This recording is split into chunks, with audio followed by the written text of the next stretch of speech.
Hello there, my name's Keith Duncan. I'm a consultant obstetrician, gynaecologist and subspecialist in fetal medicine. I'm a specialist in scanning at all stages, from gynaecology scanning through to fertility, early pregnancy and scanning throughout pregnancy. I deal with high-risk pregnancies, twin pregnancies and normal pregnancies as well.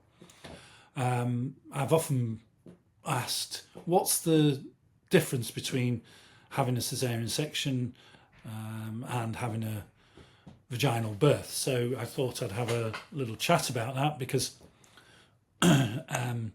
people are unaware about the risks of caesarean section. I think probably the worst birth is a emergency caesarean section. The best birth is a spontaneous normal birth without too much tearing or bleeding.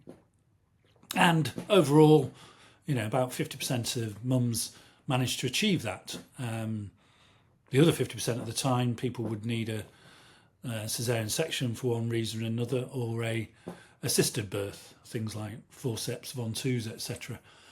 And they involve a small cut and episiotomy, which is different from the abdominal cut in that you have to sit on it, and especially when you're in early pregnancy and breastfeeding. I think I'd like to concentrate on that golden hour, that time when you're with your partner and baby immediately after the birth, and that's sort of my goal in achieving that. And that can be achieved through a vaginal birth, but often if you have an emergency caesarean section, that might be not quite the same, in that occasionally you'd require a general anaesthetic, or there may be complications such that the baby requires some resuscitation, etc.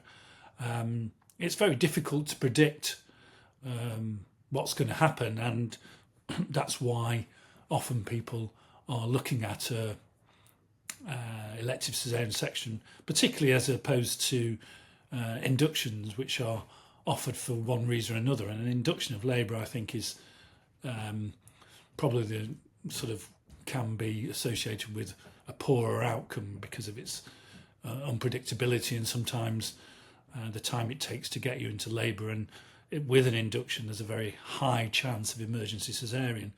So I think the idea is that if the baby's head down, there can be medical indications for a caesarean section, like a breech, or if the placenta's low, and then it's pretty easy to decide the mode of delivery. But as we go along, we can formulate your birth plan. You can look at the size and position of baby. Some babies appear back to back, some aren't in an ideal. Sometimes the head doesn't engage, and then we can think about whether a caesarean section would be your better option. I think the thing to have is an open mind, explore the different possibilities, with your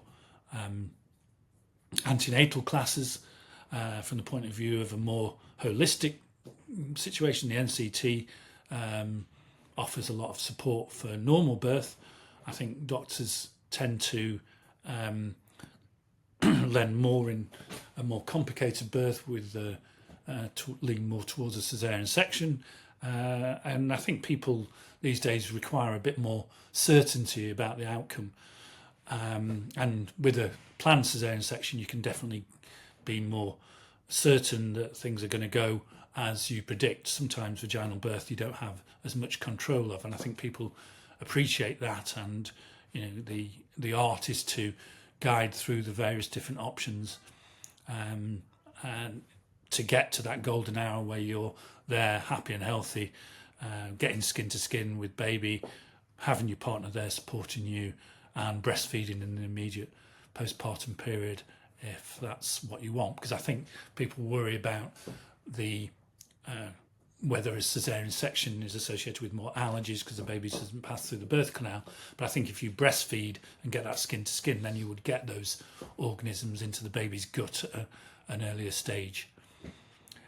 If you'd like to see me to discuss these options, just give me a WhatsApp or contact my secretary on the email.